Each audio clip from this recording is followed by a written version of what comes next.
Are you waiting for the perfect time to buy a home in Phoenix in 2026? Well, you might be waiting yourself right out of the market.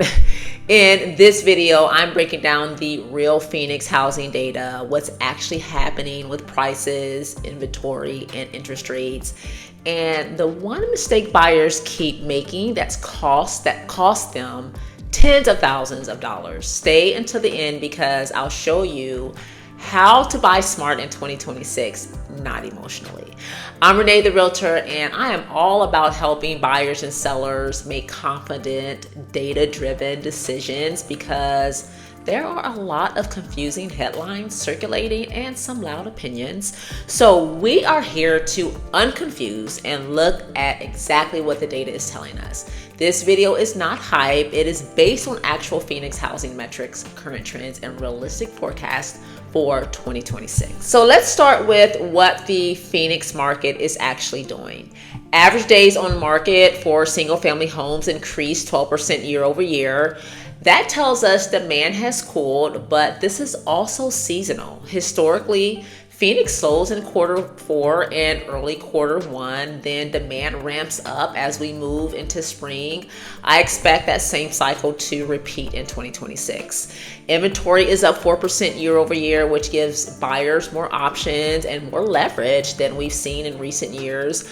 I think inventory will continue to increase more so when and if rates drop, which we are going to talk about in just a few. Now, many sellers pulled back from listing their property because of how stale the market has been, and many buyers have been sitting on the sideline waiting and watching. So there's so much talk about a housing reset in 2026.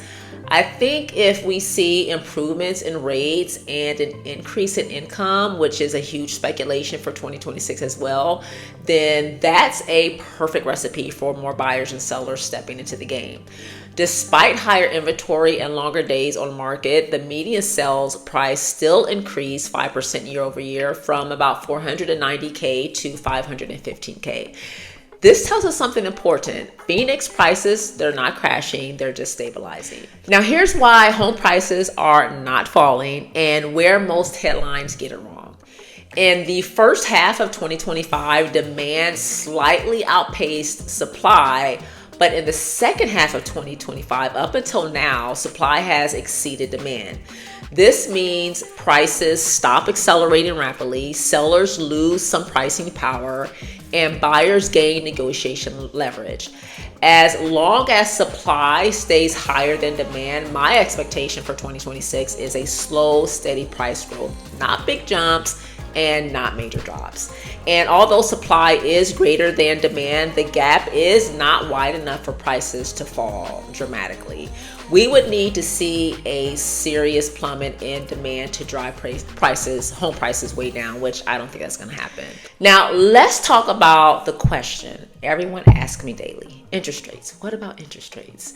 Most forecasts are calling for mortgage rates in the low 6% range in 2026, with some economists suggesting we could dip slightly below 6% in the upper 5% range. But keep in mind, rates hinge on inflation cooling closer to the Fed's 2% target or global uncertainty that pushes investors towards treasury bonds. This means rates aren't guaranteed, but they're likely to be more stable than they've been. And I can tell you this, in my opinion, they won't be 3% ever again. 6% will be the norm. But even with a 6% interest rate, I believe that buyers will have more purchasing power.